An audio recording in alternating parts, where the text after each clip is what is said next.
I am Jane Callahan, a member of the League of Women Voters Rochester. I would like to welcome all of you tonight, the candidates, the audience, and those viewing at a later time, to this forum sponsored by the League of Women Voters Rochester.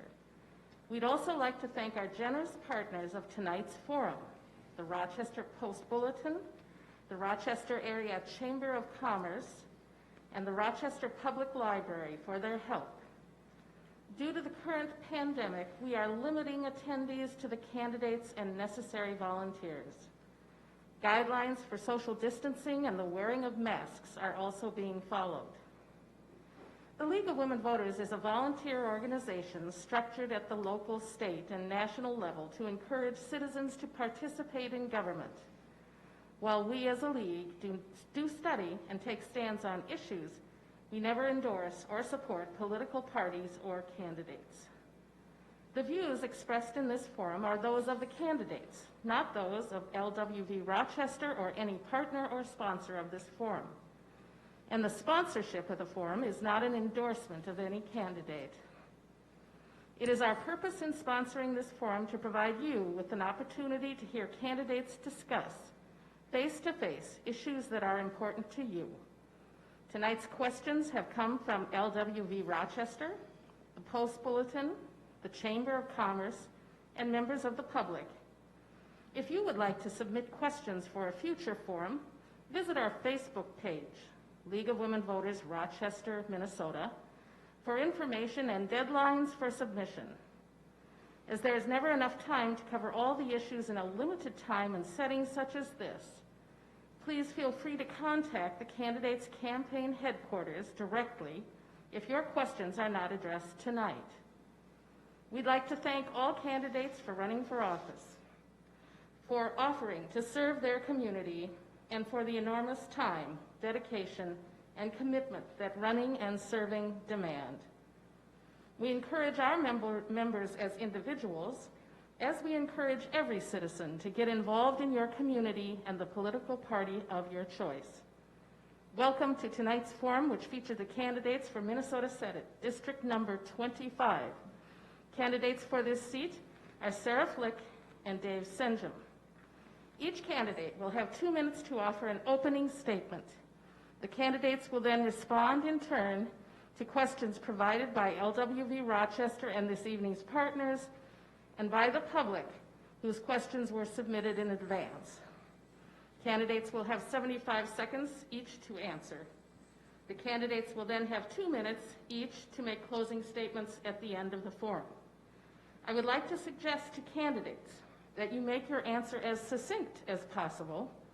It isn't necessary to use the entire time for your answer, but please finish your sentence when your time is up.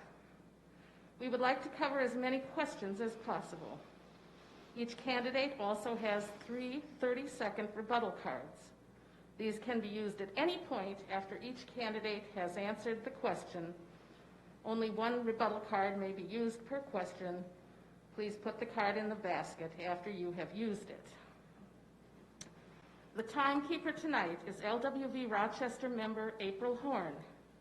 Questions from the public were checked to ensure they follow our guidelines by LWV Rochester members Maggie Brimajoin, Jane Callahan, Deb Duffy-Smet, and Kathy Swessel. Asking questions will be Matt Stoley from the Post-Bulletin and Brent Ackerman from the Chamber of Commerce. Candidate Senjum will begin with his opening statement. Candidate Senjum.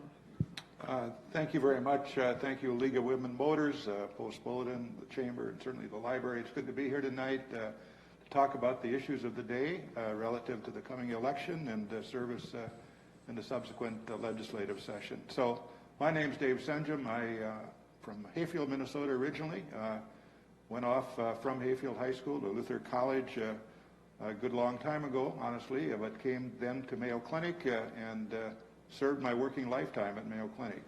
As I think about my life and where I'm from and what I value, my roots, my relatives, my values are frankly all embedded within this community, Dodge and Olmsted counties. That is who I am. That is what has, in fact, groomed me through my life. I served 11 years on Rochester City Council. That was really good experience going into the legislature. As I've gotten in the legislature, and I'm a pretty humble guy, only my legislative assistant would tell me this, Dave, they say that you do this pretty well. So, and I think I frankly have, it comes with experience, it comes with knowing how the place works and when to hold them and when to fold them, so to speak, in terms of issues. The main reason I serve in the legislature is frankly public service. That is what's guided my life. I'm guided by a last line of a J.C. Creed, which I learned a long time ago. It's service to humanity is the best work of life. That's really all that matters for me. Service to humanity is work of life. I chair the Capital Investment Committee. I vice chair the Tax Committee, major committees in the Minnesota Senate. As I think about major interests for me going forward, it's clean energy and mental illness. They are key for me.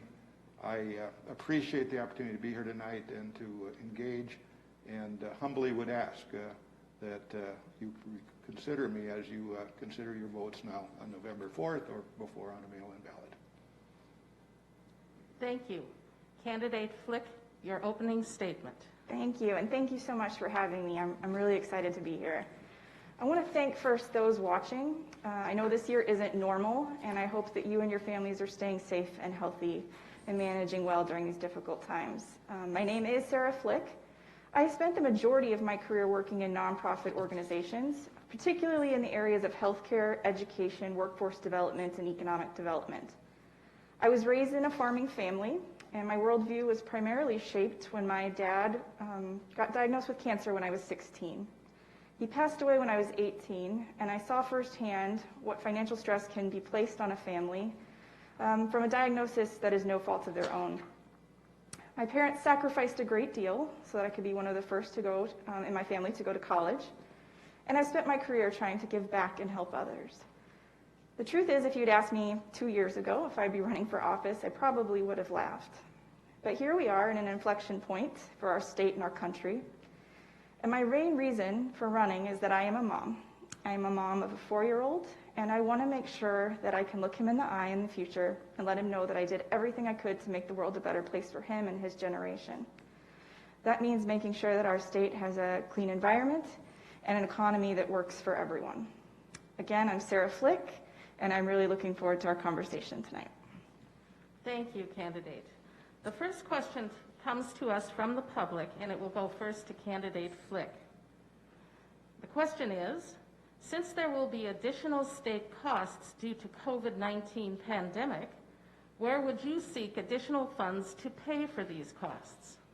Yeah, that's a really, really great question. We are looking at a $7.1, $7.2 billion deficit over the next biennium. We have in the reserves approximately $1 or $2 billion. And I'm hoping that our federal partners will help step up and help fill some of that gap. But the truth is that we are going to have to make difficult decisions. I don't think that's going to come fully in cuts. Certainly you want to try to avoid cuts to families and to businesses that are already hurting. But yes, we'll be trying to look for new forms of revenue. One thing that I think does have some bipartisan support is online gambling, looking at taxing that. But I do think that we are going to have everything on the table in order to fill that gap coming out of COVID. My goal is to make sure that we reduce immediate suffering, to make sure people have the basic needs, and that we're also looking forward to make sure we're making wise investments for the state moving forward for the decades to come. Thank you. Candidate Senjum, same question, and if you ever want me to repeat a question, just say so. Thank you very much. I think I have it. As we think additional expenses related to COVID, they can really only come from one place, and that's the general fund. Now we can increase that by taxation, or we can, in fact, then recarve it from the standpoint of what's really a priority and what's not. I would expect that as we go into this deficit situation, the priorities will be K-12 education, nursing homes, and any amount of money that we might need to cover COVID expenses going forward. I think they would be the top 3 priorities going forward, and I would think that we would make not easy decisions for sure, but that's what you have to do. COVID would be covered. Thank you. The next question comes to candidate Senjum, and it is from the League of Women Voters. Currently, under Minnesota law, when individuals are convicted of a felony, they do not have the right to vote until they are finished with parole or probation. Many Minnesotans are barred from voting. If elected, will you support legislation to restore voting rights for individuals who are on parole or probation? Why or why not? I would, thank you again for that question. I would support, not universally, there's many degrees of felonies. I would take and support that for some of the lighter degrees of felonies that are all too common, I think, in our society right now. I think we tend to not necessarily give felonies away, but I think that we over-felonize our judicial system, and I think there's lower-level felonies for which people could, on probation, be eligible to vote. Thank you. Candidate Flick. I would. You know, my grandfather fought for this country, and I believe that participation in our democracy is a fundamental human right and a God-given right of being in this country. I also feel like we should not be judged by the worst thing that we've ever done. And so to have agency in our society, vote is important, and so I would support that. Thank you. The next question will be asked by Matt Stoley of the Rochester Post-Bulletin. I'd like to ask you about an issue that we've seen both at the state legislature and at the city council level, this issue of banning conversion therapy, the practice of attempting to convert a gay person to a straight person. I noticed that Rochester City Council recently adopted a resolution against conversion therapy. I know it's an extremely emotional issue. I know that the legislature, I think, has taken it up at least 2 times. Where do you stand on it? Candidate Flick. Yep. So the way I stand on this is pretty simple. I am against conversion therapy. I don't think it has any place in our state. It's not reflective of who we are. Experts have shown that this is harmful practice, and so I would be supportive of a ban. My opponent voted against a ban as early as 2019. I think Minnesota needs to be a welcoming place. And again, this is a harmful practice. And so when people say, well, consenting adults, this has been known to have mentally harmful effects. Experts consider it barbaric, and I agree with them. It has no place in Minnesota. It doesn't represent who we are. Thank you. Candidate Sengen. Yes, and I did vote against this on a floor amendment along the way. I wouldn't necessarily agree with conversion therapy as a practice. On the other hand, I would not suggest that the legislature, in fact, guide medical decisions. I think we need to stay out of the doctor's office as much as possible. Thank you. The next question comes from Brent Ackerman of the Rochester Chamber of Commerce. Thank you. This has been an unusual year, to say the least, and the COVID-19 pandemic has severely impacted local small businesses across the state and right here in Rochester. What additional measures can and should the state take to help these businesses stabilize their operations and to recover? Candidate Sengen. So the number one, I think, initiative that we might take, in fact, working on it today, is let's pass that $1.35 billion bonding bill. That will put a lot of money into the system. That money will ripple and ripple and ripple. And even though you may not necessarily be directly affected by a project, you probably will be indirectly affected by a project. So let's get that thing going on. The other thing that I think, as we think about jobs going forward, is actually in renewable energy area. Solar installations and solar installers are the most growing occupation in not only Minnesota but the United States. Let's do a little bit more in that area. I think that would be beneficial.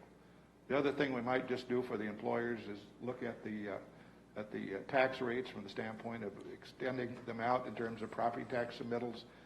Take a look at that. But there's a variety of things, but I would just go back, let's just pass that bonding bill, and things will be much better. Thank you. Candidate Flick. Yep, I couldn't agree more that we need a bonding bill. We needed it a long time ago. And, you know, I have to point out as the chair of the Capital Investment Committee that, you know, that's under your leadership, and we need to get that done. The second thing I would say in regard to renewable energy, I agree.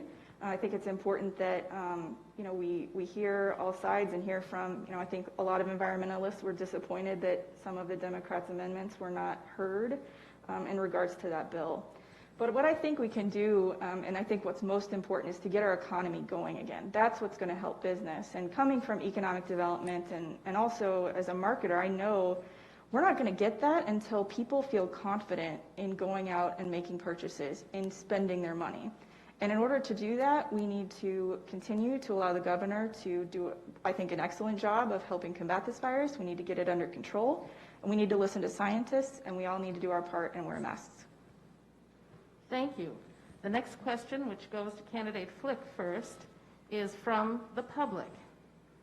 Are you satisfied with the system of absentee voting that Minnesota is using? Why or why not? Yes, I am. Absolutely. I think our Secretary of State, Steve Simon, has done an amazing job. He's been pretty transparent and clear. I plan to vote absentee. I feel that that's an important thing to do. I'd also point out that my opponent did post last night that one of his constituents is receiving multiple ballots in the mail and is upset about it. That's not the case. We're talking about applications of ballots. I know my husband alone has received several from the Minnesota GOP. They might want to check their data. He's not planning to vote GOP. But yes, I think that Minnesotans should feel confident in our election system and feel good about it. And I'm fortunate. I feel lucky to live in this state. Thank you. Candidate Senjum. Yeah, I feel confident in it. I think it's working. It's a complicated thing this year with COVID and the large influx of ballots that we're going to be seeing from the standpoint of absentee ballots. But I think it's working. I think it's controlled. The item that my opponent just referred to was a constituent last night that called me and suggested that he had gotten 2 legitimate ballots. That in the end wasn't the case, but I did feed that out on Facebook just to find out if in fact other people had experienced that. In fact, no one had. They were in fact the applications. But that's the way you find out, at least I did last night, and it's important to know, in fact, if there are errors like that. It wouldn't be an error, it would frankly be illegal.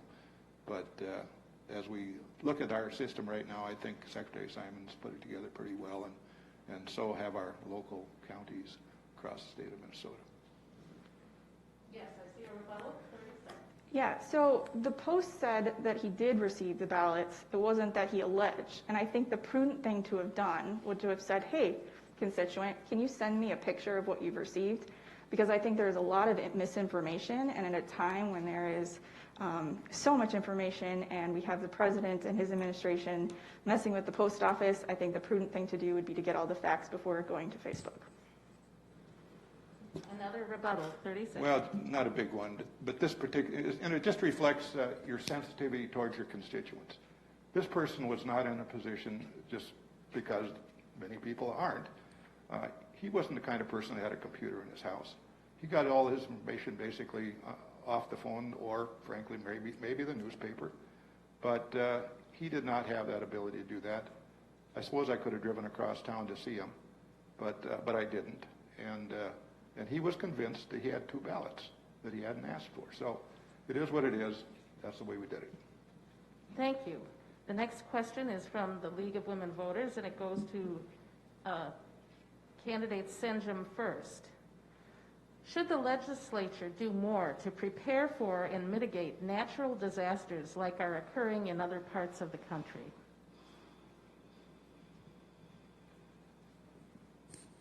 Certainly, we do that all the time. That is the role of the Department of Public Safety and counties across Minnesota in terms of their emergency response preparations. What we've also done within the state government, and frankly we used to have need then for, as these disasters, whether it's the Zumbrota flood or the Rushford flood or the floods up in the Red River Valley, we used to have to amass, if you will, our bonding committee, go see the site, have these meetings, decide what the values were and what we were going to appropriate. Now we have a standing appropriation for these kind of things, so the governor simply issue the money. It makes it much easier, much smoother, and we don't need to reconvene the legislature to make that sort of a determination, especially if we're not in session. So I think, generally speaking, emergency response planning across Minnesota is pretty well. It's, again, county and state coordinated, as well as with local communities, and it works fine as far as I'm concerned. Thank you. Candidate Flick. Yep, I would say that we need to do more to protect our environment. This has been something we've talked about certainly since I was a kid, and I don't want to leave this problem to my son's generation. We need to get it solved. The Southwest and the West are literally on fire. People cannot go out. The clouds are orange, and I don't want any more kids to think that Smoky is a weather statement. So we need to get clean energy done, and we need to do it. We need to have done it several decades ago, and that will be one of my priorities should I be elected. Okay, the next question is for candidate Flick, and it comes from Matt Stoley of the Post-Bulletin. I'd like to ask your stance on Medicare for all.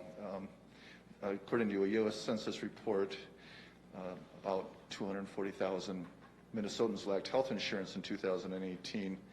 And yet, there is this concern that government-run health care or universal health care or whatever you want to call it, it pays a fraction on the dollar in terms of private insurance. And it's obviously not an abstract question because Mayo Clinic is here.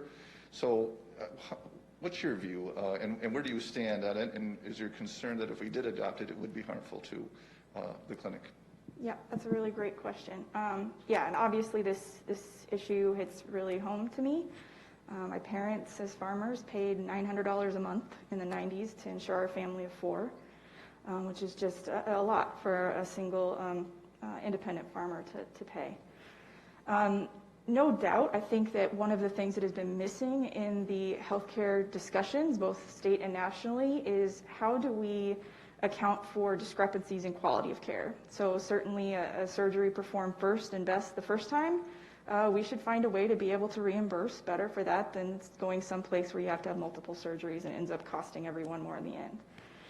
So I think that we need to work toward Medicare for all, but there are certainly some things that need to be worked out. I have always said, though, if I see a bill in front of me that will get people more care, I will sign that bill, and I will sign on to that bill, and then I would get up the next day and continue to fight for a better system. Thank you. Candidate St. John. Well, I would not favor Medicare for all, in large part because of where we live and the importance of Mayo Clinic to our community.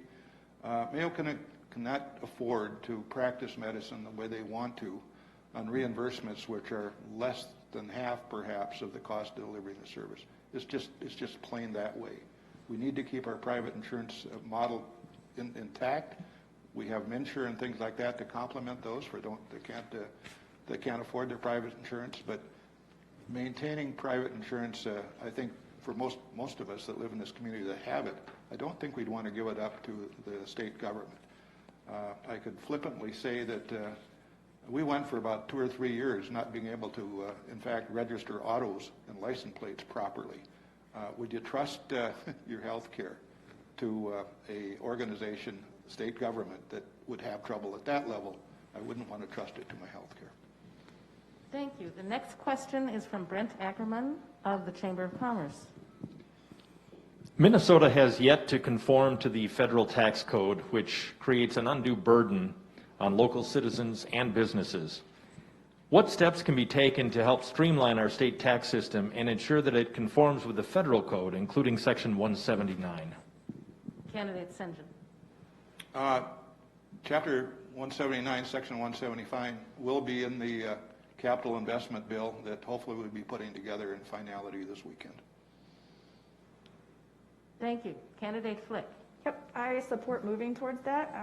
I think the devil will be in the details. We have 107, that particular conformity would cost the state approximately $170 million, which is, we'll have to find a way to pay for that somewhere.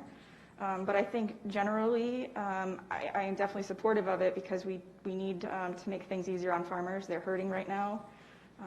And being able to purchase that equipment and have it depreciate quickly and take that tax break earlier would certainly help them out and help our economy. Thank you. The next question goes to candidate Flick, and it is from the public. Should we revamp the governor's emergency powers? Yeah, I'm not sure what's really meant by revamp there, but in terms of his emergency powers, he's been able to do a lot of really important things with those emergency powers. One was get our healthcare frontline workers the right PPE. He was able to get testing up. He's kept our cases per million farther down than any of our neighboring states. I think overall he's done a good job. Would I have done things differently? Possibly, but I think overall he's listened to the scientists, and I'm in favor of him continuing to do that until the Senate and the legislature can prove that they have an alternative way of dealing with COVID-19. And to date, I have not seen a proposal. If I saw one, that might be then time to review the governor's emergency powers, but I don't think that we can continue to have votes removing his emergency powers and removing his commissioners without first having an alternative plan in place. Thank you. Candidate Senjum. I think it's important for the governor to have emergency powers, and he does in statute right now, and of course he's exercised them. I don't think when that statute was put together there was any idea that emergency powers would ever go on as long as they have on this particular occasion. Of course, we've never experienced this before. That said, I don't know quite how we would revamp them. Senator Osmek had a bill that was a bill that would require the legislature, both House and Senate, to reaffirm those powers every month instead of the way we're doing it now, and just reverse it from the standpoint that we'd have to vote for him to affirm, to continue them every month when we're not in session. I don't necessarily know that that would make a lot of difference. And just to the point, can the legislature and the governor govern together? For goodness sakes, I think we can and we must, and especially under COVID. I'm not sure that if we revamped the emergency power, or in fact dropped it, a lot would change. But I think the attitude within the legislature and the workability with the governor would be helpful. Thank you. The next question comes to candidate Senjum first, and it is from the League of Women Voters.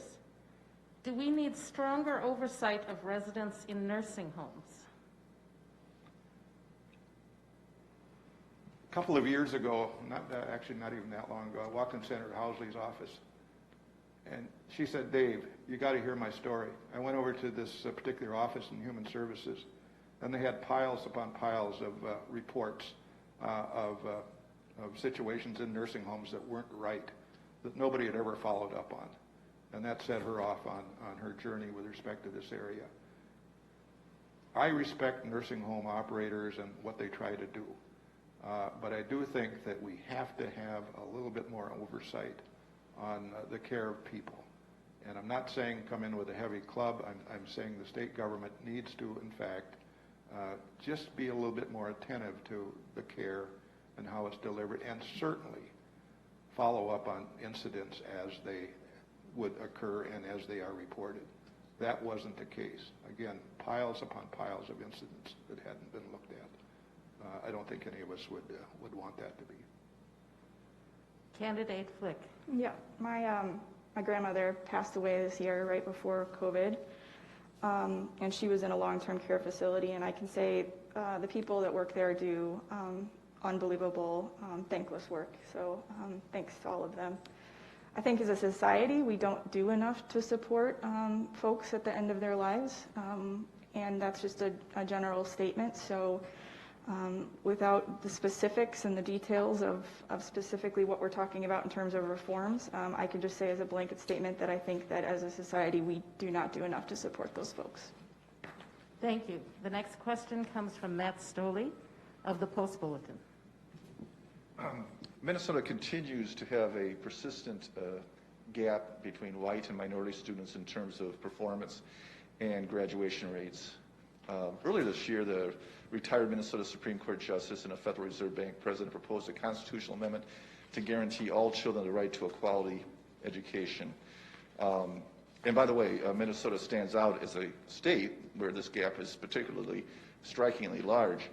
I just was wondering, what ideas would you propose or support to address the gap and improve the education for all students? I think is that, Start here. Sorry, it's the candidate Flick. okay, great. Yeah, so, I think that we need to do more, and the truth is that we have not funded education to the levels that have historically made Minnesota at the top of the country. I believe in real dollars we're something like 13% down since 2003. So certainly getting that funding up, relying less on property taxes and doing more at the state level. But the other thing that we should do is support some of our community, full community schools. We have one of the worst student to psychologist and ratios there. I would be supportive of looking at how do we incentivize teachers of color. We know students do better when they have teachers that look like them. And so I am definitely willing to sit down and work with partners. I've already talked to folks like Cradle to Career and Julie Brock here, who does amazing work. And I think that we have to have all ideas on the table to certainly close those opportunity gaps. Thank you. Candidate Sengen. I wish I had more time to answer this because this is really one of my passions. I think it's a moral crisis of our state. Students graduating at 40% level of some inner city high schools, it's just deplorable, and it's on us. We haven't done enough. So what would I do? I'm intrigued, and I've had some experience with the Republic of Germany and their apprenticeship program, and where students are selected based on their direction in life to either go off to the university or, in fact, do a trade. And we had 22 German parliamentarians over here last fall. We had a meeting with local leaders, school people, and so on. The question came up, what's your graduation rate? The Germans couldn't understand it because every student graduated. Every student graduated under that system. The apprenticeship program in Germany, at least, basically is, generally speaking, you go half a week at the school and learn those didactics and so on and so forth, but then you spend the other half in a business and learn that part of the life.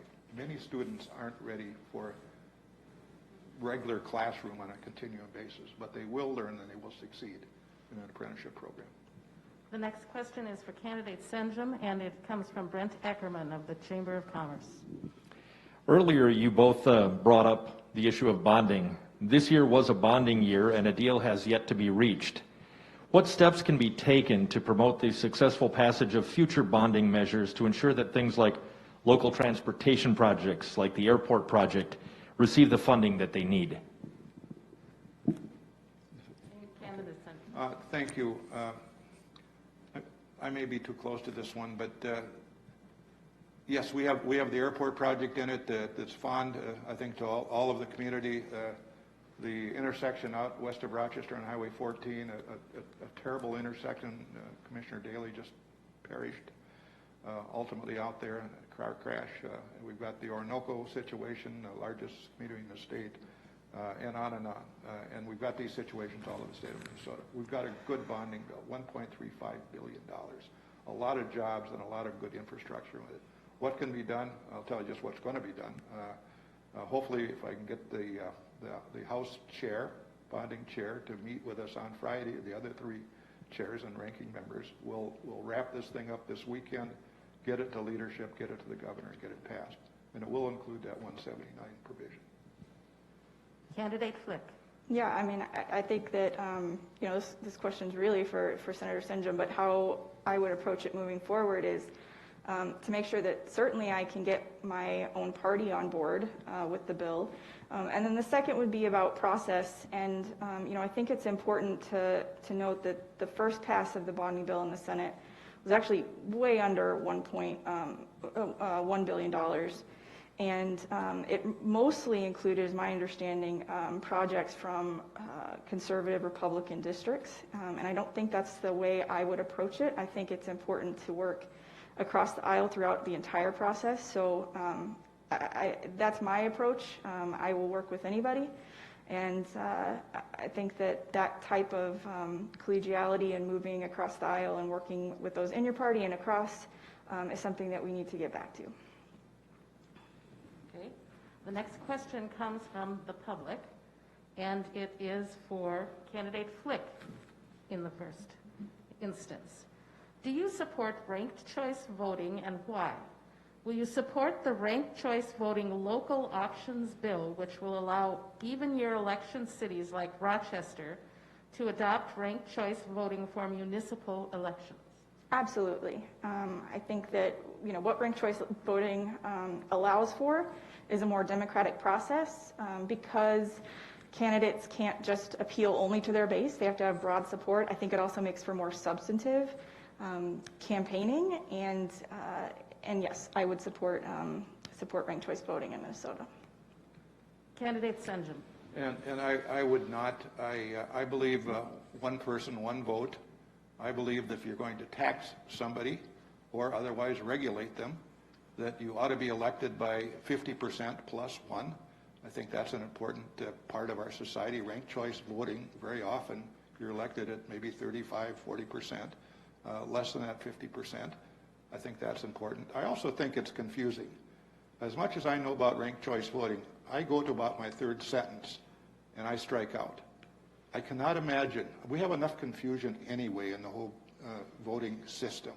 In fact, we allow, as you all well know, we allow people to be aided, if you will, at the polling place in the procedures of voting.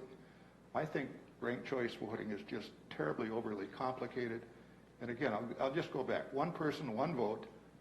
And if you're going to tax or if you're going to regulate, you ought to be elected by at least 50% plus one.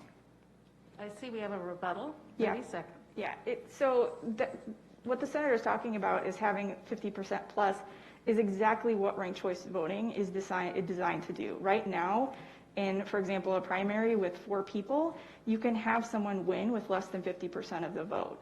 So I would encourage the senator to go back and update himself on ranked choice voting because I think that he doesn't have a clear understanding of how it works. Rebuttal? Senjum. I can show a particular little video where 5 people are in 100 votes, and they all vote, and the elimination process wins, and the person with the first vote, most first votes doesn't win. The person with the second most votes doesn't win. The person with the third most votes wins. That's the mathematics of ranked choice voting. I think one person, one vote.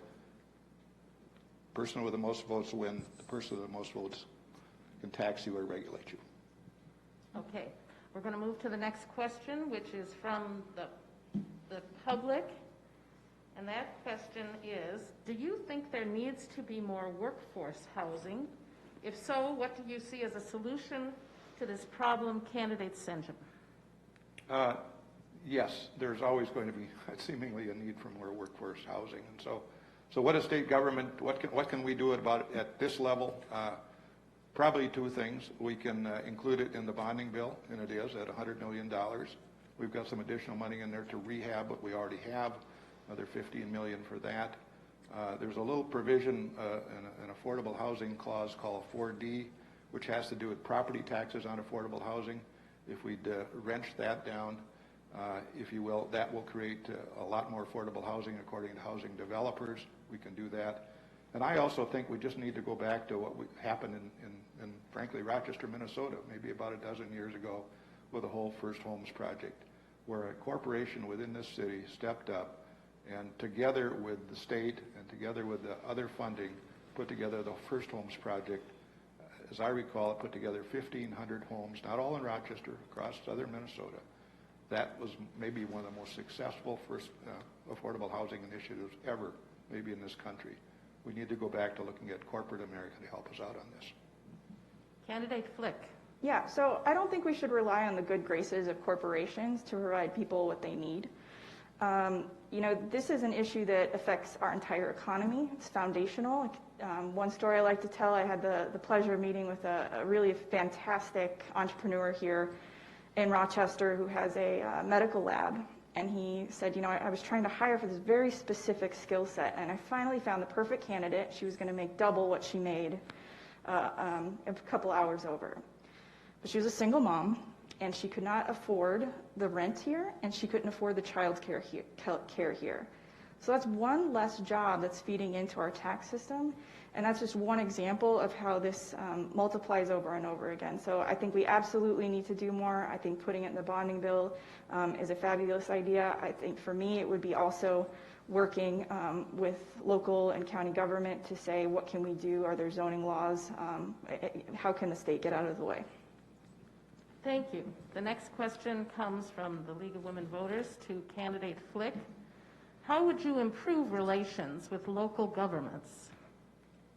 Yeah, improve them. I've already started to establish them. I've been meeting with several of our local and county officials here. I think it's just a matter of hearing from people, and taking those meetings. And it's not just about the votes that you take once you're up in the legislature. It's also about how you use the office to make those relationships, make those calls, work on behalf of people. When I got into this race, obviously I cared a great deal, but one of the things that I'm finding is just the weight of the stories of people that I have heard from that need help, and already started to talk to some colleagues on how we can make some of those changes happen should I be fortunate enough to be elected. Thank you. Candidate St. John. It's an interesting question because it's the reason I ran for the state legislature, because I was a city councilman.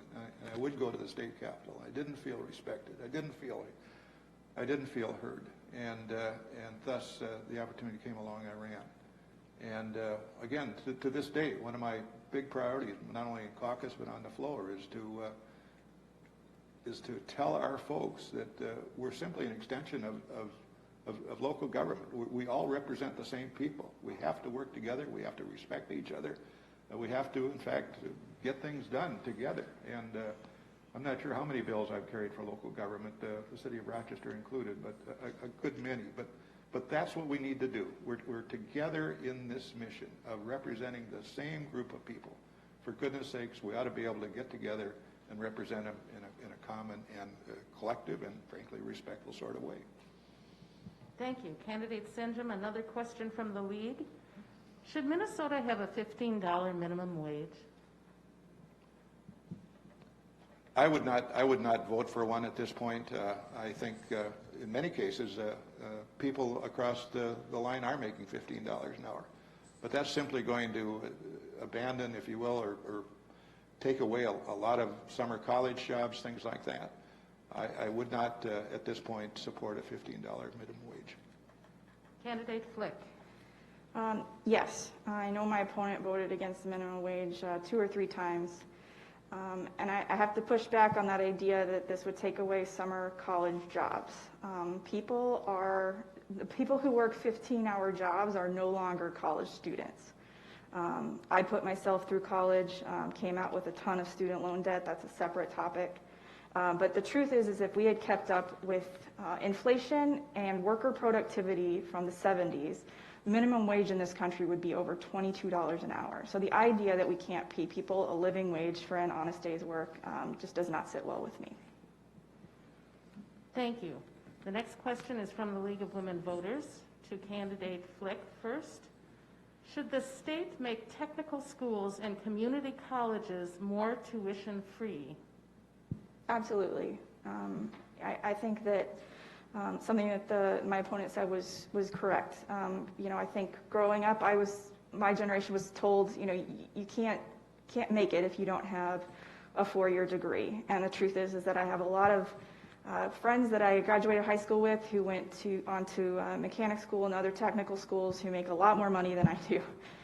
So yeah, I think that we should be supporting the trades. We should be supporting technical schools more than we do now. Candidate St. John. I would say we need to put more money into higher education. There's no question about it. The University of Minnesota, the MnSCU system, the Minnesota State system, this is known now. I think that's important. If we're going to go all the way and support the entire college system out of the general fund, there's simply no question about it that we're going to have to, again, raise taxes considerably. Maybe that's worth it. I mean, I think this is worth a conversation. There's no question about that. I'm not saying no, but I think we just have to talk about it. We have to understand it better. We have to know the implications, but I don't think there's anything wrong necessarily with, again, taking a direction or at least looking strongly at the idea that Minnesota is a strong education state. We are already, but we maybe can and should go stronger as we talk about economic development and our future. It's all about our people and the resourcefulness of those people, the skills of those people. A tuition-free system in Minnesota would probably bring us a lot of virtue. Thank you. The next question is from the public for candidate Senjum first. Should children in the state of Minnesota have increased abilities to request mental health services? Would you repeat that, please? I will. Should children in the state of Minnesota have increased abilities to request mental health services? Thank you for that question. I didn't know they did not have that ability, but I would suggest that yes, for goodness sakes, mental health is a crisis of the moment in terms of our society, and any child that would willingly come forward and want counseling, they should have that absolutely without question and as quickly as possible. There's way too many suicides. There's unfortunate situations we read about not every day, but all too often, and so I would unequivocally say yes to that, no matter what the impediments. If a child wants counseling, let's make sure they have it. Candidate Flick, same question. Yep, absolutely. We do have the highest student to counselor ratio, one of them in the country. I'd also say that one of the things I find really important for us to do is this idea of a red flag law. As a gun owner myself, one of the things that we know can help folks in crisis at any age is to make sure that they don't have access to that weapon in their immediate crisis. So I do support a limited red flag law to remove those weapons.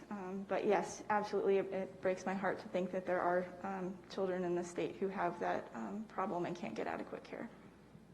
Thank you. We turn to the last question, which is from the League of Women Voters, and after that we will turn to closing statements with candidate Flick speaking first and Senjum second. But the question goes first to candidate Flick.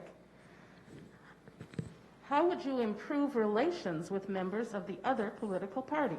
Yeah, that's a really great question, and actually one that I love because I actually grew up on the other side of the aisle. In fact, when I announced that I was running, I got a call from my 85-year-old grandmother who said, so-and-so down the street just said you're running as a Democrat. And I told her that couldn't be possible. But I said, oh, well, sit down, Grandma, because we got some talking to do.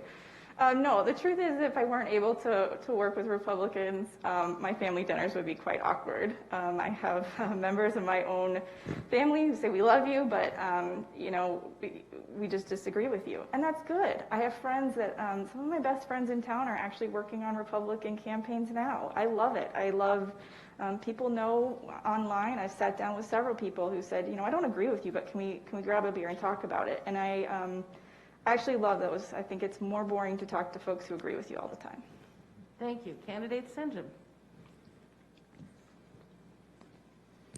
A couple of years ago, I knocked at a door and the person said, why can't you just go up there and get along together? And people honestly don't understand how well we do get along together.